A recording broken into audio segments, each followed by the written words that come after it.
ఇక నీ జీవితమే ముగించబడతదేమో. సంఘానికి భయం అది లేకనే విచ్చలవిడితనము, అపవిత్రత, నామకార్థత బాగా పెంచి పోషిస్తున్నామండి సంఘాల్లో. బాబు అర్థమవుతుందా మీకేమన్నా? రివైవల్ ఎవరు పంపేది? ఆయన పంపేదంటే అర్థం ఆయన మన మధ్యకు దిగి రావాలి. ప్రేమగల దేవుడుగా, కరుణా జాలి కలిగిన దేవుడుగా సిలువలో చూశాము. ఆయన దహించగ్నిగా మన సంఘాల్లో తిరిగితే మన అపవిత్రతను కాల్చేస్తాడు. కాల్చనివ్వండి, అది మాత్రం మనకొద్దు. ఇంకా ఏం కావాలి? జాలి చూపించే నాయన, కరుణ చూపించే నాయన, ప్రేమ చూపించే నాయన, మంచితనం చూపించే నాయన. మేము మాత్రం పాపాలు చేసుకుంటా, మా సరదాలు తీర్చుకుంటా సంఘంలోకి వెళ్ళిపోతాం. అది సేవకునిగా కృంగుబాటు, సేవకుని గుండె మీద భారం అవుతుంది. అది దేవుని నామానికి అవమానం అవుతుందన్న ఆలోచన లేక మన వాళ్ళు అట్లా బ్రతకడం అది ఒక దురదృష్టకరం. కనుక వినండి, ఉజ్జీవానికి మూలము దేవుడే. ఆయన దిగి రావాలి. ఇలా మీతో చెప్తాను, సేవకులు అడుగుతాను, మీరు పనిచేస్తున్న సంఘములో దేవుడు తిరుగుతున్నట్టు అనిపిస్తున్నాదా? అది అనిపించకపోతే అసలు నెత్తుకొట్టుకుని ఆడవలసిన వాళ్ళు సేవకులే. మీరు ముందు ఆడడం నేర్చుకోవాలి, నేను ఆడడం నేర్చుకోవాలి. ప్రభువా నువ్వు మా మధ్య తిరుగుతున్నట్టుగా అనిపించడం లేదు ప్రభువా. అమ్మా విశ్వాసులు వినండి, సంఘంలోకి వస్తున్నారు, వాక్యం వింటున్నారు, ఆరాధిస్తున్నారు. మన సంఘాల్లో, మన కుటుంబాల్లో దేవుడు తిరుగుతున్నట్టు అనిపిస్తున్నాదా? ఆయన దిగివచ్చినట్లు అనిపిస్తుందా? దేవా దిగిరావా. అది రివైవల్. కనుక రివైవల్ ఏమండి సోర్స్ ఏంటనంటే దేవుడే దీనికి సోర్స్. 3 మాటలు చెప్పాను. ఉజ్జీవం యొక్క అవసరత, ఉజ్జీవం యొక్క అనుకూలతలు, ఉజ్జీవం యొక్క మూలము చెప్పాను. ఇప్పుడు ఉజ్జీవానికి సాధన, ద మీన్స్ ఆఫ్ రివైవల్. ఉజ్జీవానికి సాధనాలు ఏమిటి? ఇక్కడ 2 సాధనాలు ఉన్నాయి. చదువుతాను చూడండి. 6వ వచనం, 8వ వచనం, 6 నుంచి 8 వచనాల్లో 2 సాధనాలు కనబడతాయి. చూడండి 6వ వచనం, నీ ప్రజలు నీ యందు సంతోషించున్నట్లు నీవు మరలా మమ్మను బ్రతికించవా? యెహోవా నీ కృప మాకు కనపరచుము, నీ రక్షణ మాకు దయచేయము. 6-7 వచనాలు ఉజ్జీవానికి సాధనం ఏమంటున్నాయనంటే prayer is means of revival. ప్రార్థన ఉజ్జీవానికి సాధనం. అమ్మ అర్థమవుతుందా? ఉదాహరణలు తర్వాత ఇస్తానులేండి. తర్వాత 8వ వచనం చూడండి. దేవుడైన యెహోవా సెలవిచ్చు మాటను నేను చెవిని పెట్టెదను, ఆయన తన ప్రజలతోనూ తన భక్తులతోనూ శుభవచనము సెలవిచ్చును, వారు మరలా బుద్ధిహీనులు కాకుందురుగాక. అంటే వినండి, the means of revival is word of God. దేవుని వాక్యమే ఉజ్జీవానికి సాధనం. ప్రార్థన చెప్పండి చాడ, ప్రార్థన వాక్యం, ప్రార్థన వాక్యం, ఈ 2 ఉజ్జీవానికి సాధనాలు. చూడండి 6-7 వచనాల్లో మమ్మల్ని తిరిగి జన్మింపవా, మళ్ళా కనికరించవా అని అడిగిన కీర్తనాకారులు 8వ వచనంలో ఆయన సెలవిచ్చిన మాటను మేము చెవిని పెట్టెదము, మేము మరలా భ్రష్టులము కాకుండా ఆయన మాట చెవిని పెట్టెదము. మిత్రులారా వినండి, సంఘము ఎప్పుడైతే ప్రార్థనకు తను తాను అప్పగించుకుంటుందో, సంఘము ఎప్పుడైతే వాక్యమునకు తమ్ము తాము అప్పగించుకుంటారో వీరి దగ్గర ఉజ్జీవానికి సాధనాలు ఉన్నట్టే. ఇలా జ్ఞాపకం చేస్తాను. ప్రార్థన చేస్తే రివైవల్ వస్తుందా? వచ్చింది. చూపిస్తాను చూడండి. బైబిల్లో జాగ్రత్తగా చూడండి. ఎజ్రా గ్రంథం 10వ అధ్యాయం, ఎజ్రా గ్రంథం 10వ అధ్యాయం నేను చదువుతాను చూడండి. 2వ వచనం. ఎజ్రా 10:2, ఏలాము కుమారుల్లో ఒకడగు యెహీయేలు కుమారుడైన షెకన్య ఎజ్రాతో ఇట్లనెను, మేము దేశమందుండు అన్య జనములలోని స్త్రీలను పెండ్లి చేసుకుని దేవుని దృష్టికి పాపము చేసితిమి. అయితే ఈ విషయములో ఇశ్రాయేలీలు తమ నడవడి దిద్దుకొందురని నిరీక్షణ కద్దు. కాబట్టి ఈ పని ధర్మశాస్త్రానుసారముగా జరుగునట్లు ఏలినవాడవైన నీ యోచన బట్టి, దైవాజ్ఞకు భయపడేవారి యోచన బట్టి ఈ భార్యలను వారి పుట్టిన వారిని వెలివేయించదమని మన దేవునితో నిబంధన చేసుకునేదము అన్నాడు. లెమ్ము, ఈ పని నీ ఆధీనములో ఉంది, మేమును నీతో కూడా ఉందము, నువ్వు ధైర్యం తెచ్చుకొని దీన్ని జరిగించు దైవజనుడా. ఏమంటున్నాడండి ఈయన గారు? వినండి ప్రియులారా, శకన్యా ఏమంటున్నాడు? అయ్యా, మేము పాపం చేసిన మాట నిజమే, మేము అన్య స్త్రీలను పెళ్లి చేసుకున్న మాట నిజమే, ఈ అన్య స్త్రీలను, ఆ పిల్లలను వాళ్ళ ఇంటికి మేము పంపించేస్తాము, మేము ధర్మశాస్త్రానుసారంగా ఏం దిద్దుకోమంటావో చెప్పు, మేము దిద్దుకుంటాము, ఇక ఏడుస్తూ ప్రార్థన చెయ్యొద్దయ్యా, లే నీ పని ధర్మం చెయ్యు, మమ్మల్ని ఏం చెయ్యమంటే అది చేస్తామని జనుల నాయకుడు శకన్యా వచ్చి అడుగుతున్నాడు. శకన్యాలో రివైవల్ వచ్చేసింది. దిద్దుబాటు చేసుకుంటానంటాం, అది రివైవల్. పాపం ఒప్పుకుంటామనలేదు, మా పాపాన్ని సరి చేసుకుంటాం మేము. ఏదైతే తప్పు చేసి, కొంతమంది క్రైస్తవులకు ఉన్న మాయరోగం ఏంటో, పాపం చేసామంటారు, మరి దిద్దుకోవా? అది అలానే కంటిన్యూ అవుతా ఉంటది, అది దిద్దుకోరు, దాన్ని విడిచిపెట్టారు. శకన్య మేము పాపము చేసిమని ఆగలేదు, మేము చేసిన పాపాన్ని మేము సరి చేసుకుంటాము, ధర్మశాస్త్రానుసారంగా దిద్దుకుంటాము, దైవజనుడా లేవయ్యా అన్నాడు. శకన్యాలో ఆ రివైవల్ కారణం చూడండి, మొదటి వచనంలో ఉంది. ఆ 10వ అధ్యాయం మొదటి వచనంలో శకన్యాలో ఆ ఉజ్జీవానికి ఇలా ఉంది ప్రియులారా, చదువుతాను. ఎజ్రా ఏడ్చుచు దేవుని మందిరం ఎదుట సాష్టాంగపడుచు పాపములు ఒప్పుకొని ప్రార్థన చేశాను. అది అందుకనే means of revival is prayer అని చెప్పాల్సి వచ్చింది. అమ్మా, అర్థమవుతున్నదా? ఉజ్జీవానికి సాధనం ప్రార్థన. రండి ప్రియులారా, దాని కొరకు అప్పగించుకుందాం. మా చుట్టూ ఉన్న ప్రజల్లో చూస్తున్నప్పుడు, దేవా నీ వాక్యము నిర్లక్ష్య పెడుతున్నారయ్యా, మా చుట్టూ ఉన్న క్రైస్తవులే, నీ పేరు పెట్టబడిన జనులే, కానీ వ్యక్తి పూజల్లో బరిగారు నాయన. నీ చుట్టూ ఉన్న ప్రజలు మా వాళ్ళే, నీ బిడ్డలే ప్రభువా, వీళ్ళు నిన్ను ఆశ్రయించడం లేదు నాయన, మా సంఘాల పరిస్థితి ఇలా కనబడుతుంది ప్రభువా అని దేవుని సంధిలో ప్రార్థనకు అప్పగించుకోగలిగితే దేవుడు తన ఉజ్జీవాన్ని పంపుతాడు. మీరు ఇక్కడ ఉన్నారా? అర్థమవుతున్నదా? మరి ఇది ప్రార్థన ద్వారా ఎవడి ఉజ్జీవం వస్తుంది అనే దానికి సాక్ష్యం. వాక్యము ద్వారా ఉజ్జీవం వస్తుంది. చూపిస్తాను చూడండి, సెకండ్ ఎవిడెన్స్ చూపిస్తాను. నెహెమ్యా గ్రంథం 8వ అధ్యాయం. నెహెమ్యా గ్రంథం 8వ అధ్యాయం నేను చదువుతాను చూడండి ప్రియులారా. 9వ వచనం ఇలా ఉంది. 9వ వచనం చదువుతాను చూడండి, ఇలా వ్రాసి ఉంది. జనులందరూ ధర్మశాస్త్ర గ్రంథపు మాటలు విని ఏడవ మొదలు పెట్టగా, దేవుని వాక్యం విన్నారు, ఏడ్చేస్తున్నారండి ప్రజలు. అధికారి నెహెమ్యాయు, యాజకుడు శాస్త్రియు ఎజ్రాను జనులకు బోధించుచు లేవీయులను ఇలా అన్నారు, మీరు దుఃఖపడవద్దు, మీరు ఏడవద్దు, ఈ దినము మీ దేవుడైన యెహోవాకు ప్రతిష్ఠిత దినమని చెప్పారు. అరే, వాక్యం వినగానే ఏడుస్తున్నారు. ఏడడం తప్పు కాదు, కానీ ఈ నెల మీరు ఏడవకూడదు, ఈ నెల మీరు ఏడవకూడదు. ఇది దేవునికి ప్రతిష్ఠిత నెల. ఈ నెలలో మనం ఆనందించాలి, మన గుడారాల పండగ చేసుకోవాలి, మన సెలబ్రేషన్ చేసుకోవాలి. మీరు వాక్యం విన్నారు, పశ్చాత్తాపడతారు, ఏడుస్తున్నారు, మంచిదే, గాని ఏడుపు ఆపండి, ఇవ్వండి, ఆనందించండి. మీరు యెహోవా యందు ఆనందించటం వలన మీరు బలమొందుతారు. రండి, పర్ణశాలలు వేసుకోండి, మీరు అరణ్యాల్లోనికి రండనంటే అంతవరకు సుఖమరిగారండి ఈ మనుషులు. ఇళ్లల్లో ఉండి ఏమండి, సోఫిస్టికేటెడ్ ఇల్లు, సారంభి వేసిన గృహాలు కట్టుకొని సుఖాలు మరిగిపోయినాయి ప్రజలు. మైదానాల్లోకి వచ్చేసారు. చూడండి వీళ్ళు ఏం చేశారో చదువుతాను చూడండి ప్రియులారా. అదే ఏమండి 8వ అధ్యాయం నేను చదువుతున్నాను చూడండి ప్రియులారా. ఇలా వ్రాసి ఉంది 17వ వచనం. మరియు చెరలో నుండి తిరిగి వచ్చిన వారి సమూహమును పర్ణశాలలు కట్టుకొని వాటిలో కూర్చుండిరి. నూను కుమారుడైన యెహోషువ దినములు మొదలుకొని అది వరకు ఇశ్రాయేలు అలాగ చేసి ఉండలేదు. అప్పుడు వారికి బహు సంతోషము పుట్టెను. సుఖమైన ఇల్లు వదులుకొని అరణ్యాల్లో చెట్ల కొమ్మల కింద ఉంటే సంతోషం ఎలా పుట్టిందంటే, మేము వాక్యం విన్నాం, మేము వాక్యం నెరవేర్చాము గనక మాకు సంతోషం. అమ్మా, వింటున్నారా? ఇలా మిమ్మల్ని అడుగుతాను, దేవుని వాక్యం విని ఆ వాక్య ప్రకారం జీవించినప్పుడు కలిగే ఆనందమే అన్ని ఆనందాల కంటే గొప్పది. మనకేం ఆనందం? ఇంట్లో ఒక వస్తువు వస్తే ఆనందం, మనం అనుకున్నట్టు అని జరిగిపోతే ఆనందం.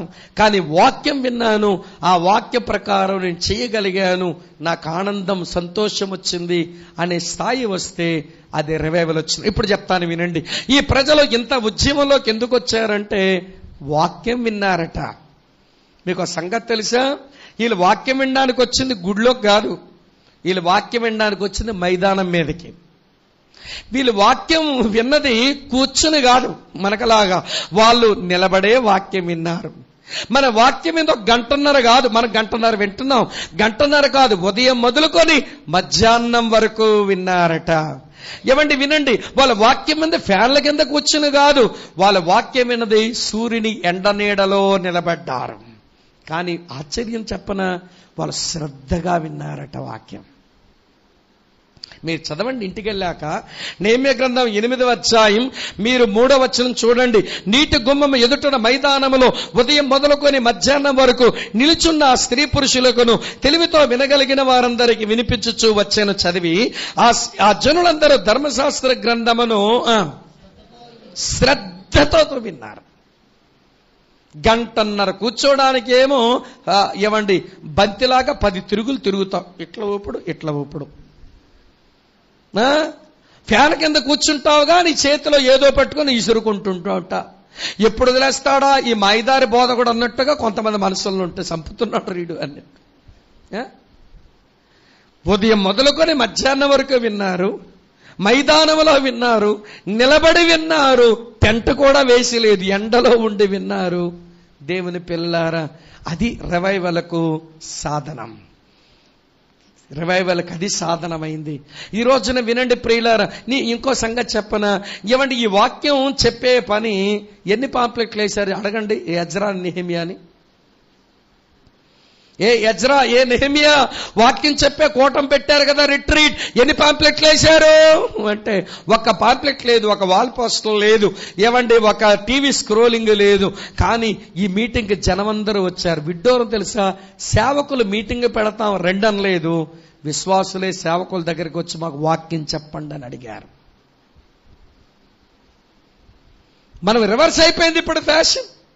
మీటింగ్ పెట్టాలంటే పాంప్లెట్లు వేయాలి, ఏమంటే టీవీ స్క్రోలింగ్ తిప్పాలి, తర్వాత ఏమో పెద్ద పెద్ద వాల్ పోస్టులు వేయాలి, పాంప్లెట్లు వేయాలి, ఫ్లెక్సీలు కట్టాలి, అప్పుడు గాని అయినా కానీ మనుషులు కదలడం లేదు.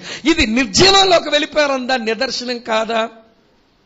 దైవజనుడా నీ దగ్గర వాక్యం ఉందని అర్థమైంది, మాకు వాక్యం కావాలని ఆరాటంతో వాళ్ళు రాకపోగా వాక్యం యొద్ద నుంచి మనుషులు దూరం అవుతున్నారు అంటే వాళ్ళు నిర్జీవ స్థితికి వెళ్ళిపోయారు, విశ్వాస భ్రష్టులు అవుతున్నారు అని మీరు గమనించాలని కోరుతున్నాను. ఎన్ని చెప్పాను ఇప్పుడు మీకు జ్ఞాపకం ఉంటాయా? ఉజ్జీవం యొక్క అవసరత, ఉజ్జీవమునకు అనుకూలతలు, ఉజ్జీవమునకు మూలము, ఉజ్జీవమునకు సాధనం. తర్వాత 5వ సంగతి చెప్తాను వినండి. ఉజ్జీవానికి ఛానల్స్ ఎవరు? మాంద్యం. The channels of revival is people. ఉజ్జీవానికి మాంద్యం ఎవరంటే ప్రజలు, ఛానల్స్ గా వాడబడేది మనుషులు. వినండి ప్రియులారా, ఏమండి ఈ రోజున నేను గమనిస్తుంటాను, ఉజ్జీవానికి మాంద్యం ఏంటనంటే బాగా శబ్దాలు ఇచ్చే ప్యాడ్స్, బాగా శబ్దాలు ఇచ్చే జార్జ్, దబ దబ దబ దబ బాధేస్తుంటే చప్పట్లు కొట్టేస్తుంటే ఎగిరిపోతారు. అమ్మవారి పూనకం వచ్చినట్టుగా. దీనికి ఏం మాయ రోగం వచ్చిందో గాని అమ్మకారు పూనకం వచ్చినట్టుగా ఎగురుతుంటది. ఆ ఒంటి మీద ఏమండి ఆ పరికిణి ఉందో లేదో, ఆ పవిట ఉందో లేదో కూడా ఒక్కొక్క అమ్మ చూడదు అన్నట్టు. ఏమిటా ఎగురులు? నీకేమైనా అమ్మవారు దెయ్యం పట్టిందా? మీ బెజవాడమ్మ పట్టిందా నీకు? ఏమిటా ఎగురులు అంటే అక్కడ జాజు శబ్దాలు అలా వినబడుతున్నాయి. మీకు సంగతి తెలుసా? ఏ శబ్దమైనా గట్టిగా వినబడనివ్వండి, మీ శరీరంలో ఊపు రాకపోతే అడగండి. ఆ రోడ్డు మీద వెళ్ళినాడు, ఏమన్నా డప్పు కొట్టుకొని జజ్జనక్కడ జనారు అంటే నీకు తెలియకుండా నీ కాలు చేతుల్లో వైబ్రేషన్లు వచ్చేస్తాయి. అది శబ్దానికి మన బాడీకి ఉన్న కనెక్షన్. అది ఇక్కడ జార్జ్ వాయిస్తే ఇక్కడ ప్యాడ్స్ కొట్టేస్తుంటే ఎగరకి ఏం చేస్తారు వీళ్ళు? ఆపండ్రా అంటే అలా ఆగిపోతారు. కావాలంటే చూడండి, వీళ్ళు ఆపవనండి జార్జ్ని ప్యాడ్స్ని కొట్టడం, వాళ్ళు ఎగురు లావకపోతే అలాగండి. నేను కొన్ని ప్రార్థనలో చూస్తాను, హల్లెలూయా ఆమేన్ అంటే టక్కుమని ఆగిపోతారండి. అంతసేపు అరిసినోళ్ళు, ఎగిరినోళ్ళు, ఏమడు కుప్పి గంతులు కొట్టినోళ్ళు. నాకు అర్థం అవుతుంది వాళ్ళ రివైవల్ దేంతో కనెక్ట్ అయిపోయింది. వినండి ప్రియులారా, మ్యూజిక్తో వచ్చిన రివైవల్. మ్యూజిక్ రివైవల్కు మాంద్యం కాదు, ప్రజలు. ఎలాంటి ప్రజలట? ఎలాంటి ప్రజలు? మ్యూజిక్కి వినండి ప్రియులారా, జాగ్రత్తగా వినండి. మ్యూజిక్ ఎవరండి? వినండి. ఎలాంటి ప్రజలండి? మాంద్యం అంటే ఇప్పుడే మనం చదువుకున్నాం ఈ మాటలన్నీ కూడా. ఏం చదివాం మనం ఆ ప్రజల గురించి? 6వ వచనం చూసాం. నీ ప్రజలు నీ యందు సంతోషించినట్లు మరలా బ్రతికించవా అంటే ప్రేయింగ్ పీపుల్. యెహోవా నీ కృప మాకు కనపరచము, నీ రక్షణ మాకు దయచేయం. అంతవరకు యెహోవా నీవు సెలవిచ్చిన మాట నేను చెవిని బట్టదు. Listening people, praying people, listening people. వినండి ప్రియులారా, ఇవ్వండి. ప్రార్థించే ప్రజలు, వినే ప్రజలు, వాళ్ళే ఉజ్జీవానికి మాంద్యం. ఇంతకంటే నేను ఎక్కువ చెప్పలేను. ఏమండి 6వ సంగతి చెప్తాను వినండి. 6వ సంగతి ఏంటంటే ఉజ్జీవమునకు ఆటంకాలు, హిండ్రెన్సెస్ టు రివైవల్. ఉజ్జీవానికి ఆటంకం ఏంటో తెలుసా? మీకు బాగా తెలిసిన వాక్యం ఏం చెప్తాను. 59వ అధ్యాయం యెషయా గ్రంథంలో 1-2 వచనాలు మనం చదువుతాము, ప్రార్థనలో కూడా వల్లిస్తాం. రక్షింపనేరకుండినట్లు యెహోవా హస్తము కురుచకాలి, విననేరకుండినట్లు యెహోవా చెవులు మందవ కాలేదు. కానీ మీకును నాకును మీ పాపములే అడ్డుగా ఉన్నాయి. ఉజ్జీవానికి ఆటంకం ఏంటనంటే సిన్, పాపం. దీనికి మంచి ఎగ్జాంపుల్ ఇస్తాను మీకు. యెహోషువ నాయకత్వంలో ఇశ్రాయేలు ప్రజలు ఉజ్జీవ పదంలో వెళ్ళిపోతున్నారు. అడుగు పెట్టని చోటల్లా దేవుడు ఇస్తున్నాడు, అడుగు పెట్టని చోటంతా వాళ్ళకి విజయం వస్తుంది. కానీ హాయి పట్టణం మీదకు వెళ్ళినప్పుడు ఓడిపోయారు. మీకు బాగా తెలిసిన విషయం. హాయి పట్టణం మీదకు వెళ్ళినప్పుడు వాళ్ళు ఓడిపోయారు. ఓడిపోతే ఎందుకు ఓడిపోయారో యెహోషువకు అర్థమవుతలేదు. అందులో వినండి, దేవుని ప్రజల్లో మనుషులు చచ్చిపోవలసి వచ్చింది. ఆ బాధతో దైవజనుడు ప్రత్యక్ష గుడారం ముందుకు వెళ్ళి అతను ఏడుస్తూ ప్రార్థన చేస్తుంటే దేవుడు బలా జాషువా భలే ప్రార్థన చేశావు యెహోషువ అనలేదు. దేవుడు ఏమని తెలుసా? లేవయ్యా, ఇక్కడ ముఖం నేల మోపుకున్నావే, ఇశ్రాయేలీలలో పాపముంది. ఆకాన్లో పాపముందా? ఇశ్రాయేల్లో పాపముందా? ఆకానులో పాపముందనవలసిన దేవుడు తెలీదా?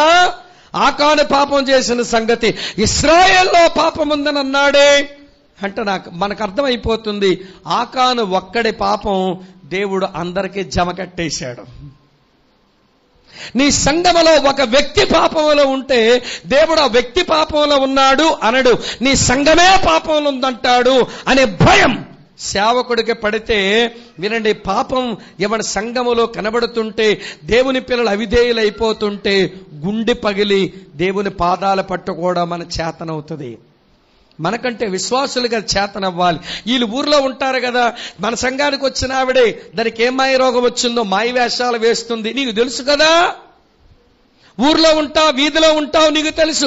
సేవకుడికి అదే తెలియదు. నువ్వు గుండె పగిలి ఆవిడ కొరకు కన్నీరు కార్చాలి. కానీ కొంతమంది విశ్వాసులు ఎట్లయ్యారో తెలుసునా అండి? మాకేం పట్టిందండి బాధ, ఆవిడ జీవితం ఆవిడది, ఆయన బతుకు ఆయనది, మా భక్తి మాదే, నేను బాగున్నాను కదా. నువ్వేం బాగున్నావు? ఆవిడ బాగులేకపోతే దేవుడు అంటున్నాడు నువ్వే పాపం చేసావు అంటున్నాడు. నీకు తెలియట్లేదు. ఆకానులో పాపం ఉందనలేదు, ఇశ్రాయేల్లో పాపం ఉంది. ప్రియులారా, అది ఎంత ప్రమాదం తెచ్చిపెట్టిందంటే మనుషులు చచ్చిపోయారు. ఏమండి ఇశ్రాయేల్ సైన్యం కృంగిపోయింది, వాళ్ళ గుండెలు చెదరిపోయినాయి. తర్వాత వినండి ప్రియులారా, పెద్ద డ్యామేజ్, అపజయాన్ని వారు పొంది ఒక ఆటంకంగా అయిపోయింది ఆకాను పాపం. ఈ రోజున వినండి, మన సంఘాలలో ఎవడి పాపఛాయలు ఏ మూల నుంచి అలుముకుంటున్నాయో, పాప నీడలు ఎక్కడ కమ్మేసుకుంటున్నాయో, ఎవరి వల్ల జరుగుతుందో సేవకులు ఒక్కలే కాదు, సంఘస్థులందరూ దీనికి బాధ్యులే. సావాసములు ఉన్న వారందరూ బాధ్యులే. ఒక నిఘా నేత్రం వేసి ఎప్పటికప్పుడే జాగ్రత్త పడకపోతే ప్రమాదమే వస్తుంది.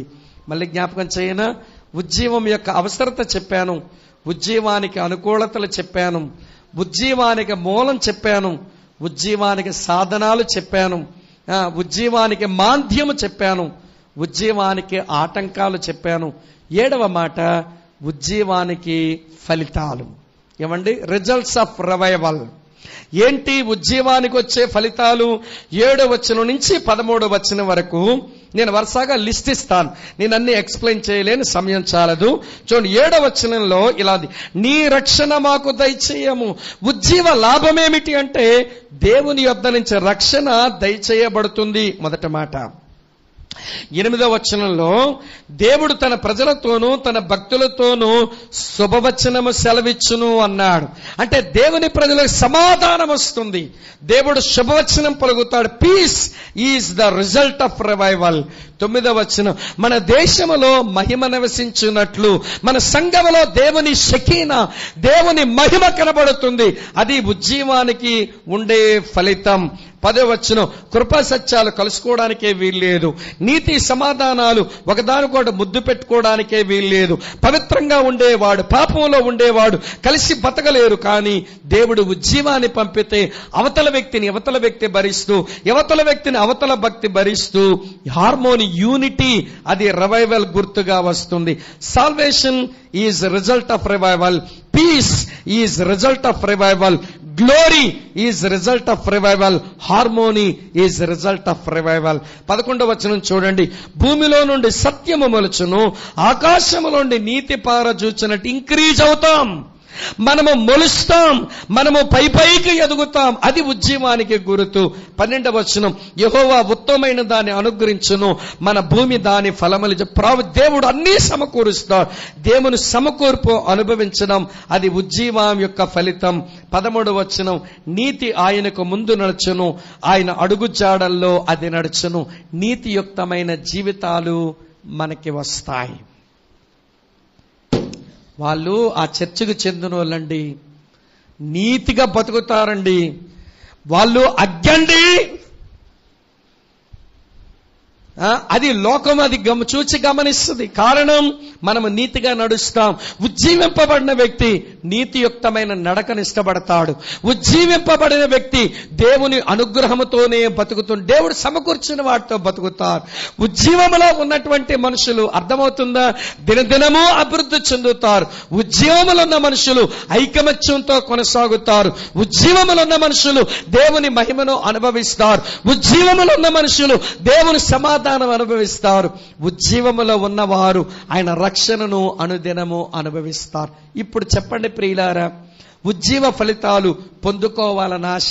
నీ రక్షణ మాకు దయచేయాలి దేవా, నీ సమాధానం మాకు ఇవ్వాలి నాయన, నీ మహిమను మాకు అనుగ్రహించు నాయన. ఇగో నువ్వు మమ్మల్ని అభివృద్ధి పరచాలి ప్రభువా, నీవు మాకు అన్ని కావలసిన వాటిని అనుగ్రహించాలి నాయన. ఇగో నీ మహిమ మా మధ్య కనపరచాలి ప్రభువా. ఇగో నీవే మా మధ్య ఐకమత్యం ఇవ్వాలి. ఇగో నీతియుక్తమైన నడక మా జీవితంలో ఇవ్వాలి. ఈ మంట ఇవ్వండి, అనుభవిస్తూ, ఈ సత్యాలు అనుభవిస్తూ ఇవి అనేకుల జీవితాల్లో రావాలని ఆరాటం నీ లోపల ఉంటే మందిరములో కూర్చున్న నీవు ఉజ్జీవముతో ఉన్నట్టు లెక్క.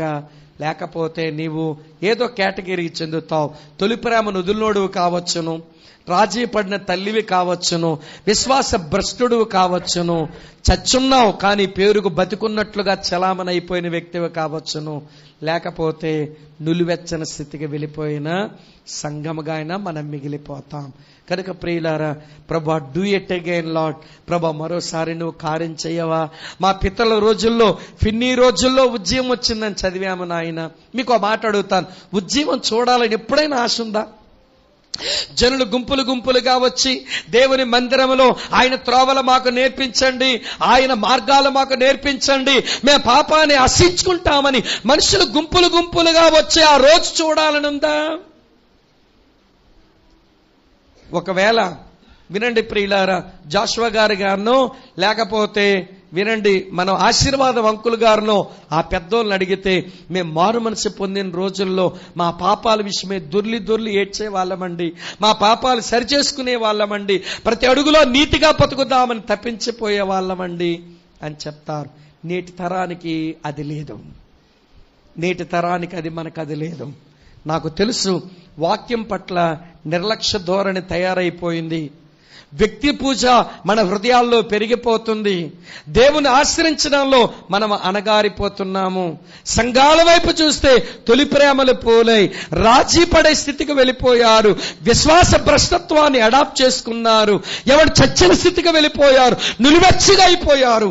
కానీ దేవుని కొరకు శేషములాగా బిలీవర్స్గా ఉన్న మనలోనే మంట లేకపోతే ఇక బయటోళ్ళు గతి ఏమవుతుందో ఊహించండి. అర్థమవుతుందా? కనుక ప్రభువా, ఉజ్జీవం అవసరతలో మేమున్నాము, ఉజ్జీవకు అనుకూలతలు మాకున్నాయని అర్థమవుతుంది. ఉజ్జీవానికి మూలము నువ్వే దిగి రావడం అనేది అర్థమైంది మాకు. ఉజ్జీవానికి సాధనాలు ప్రార్థన, వాక్యం వినడం, అది నా దగ్గరే మొదలవ్వాలి ప్రభువా, నా దగ్గరే మొదలవ్వాలి నాయన. ఉజ్జీవానికి మాంద్యం నేనే ప్రభువా. ఉజ్జీవానికి ఆటంకం పాపం ఏదైనా ఉంటే కాల్చివేయు నాయన, కాల్చివేయు తండ్రి. ఉజ్జీవ ఫలితాలన్నీ మేము అనుభవించాలి. రక్షణ, సమాధానము, మహిమ, ఐకమత్యము, నీ సమకూర్పు, అలాగనే అభివృద్ధి, చివరకు నీతియుక్తమైన నడక మేమే అనుభవించాలి. నీ కృప ఇవ్వండి ప్రభువా అని ఆ ప్రభుని అడుగుదామా? రండి అందరం లేచి నిలబడదాం. ఇన్ని మాటలు విన్న తరువాత నీకేమనిపిస్తుంది? అది నువ్వే ప్రభువుకు చెప్పుకో. రండి లేచి నిలబడదాం, కళ్ళు మూసుకుందాం కొద్ది నిమిషాలు.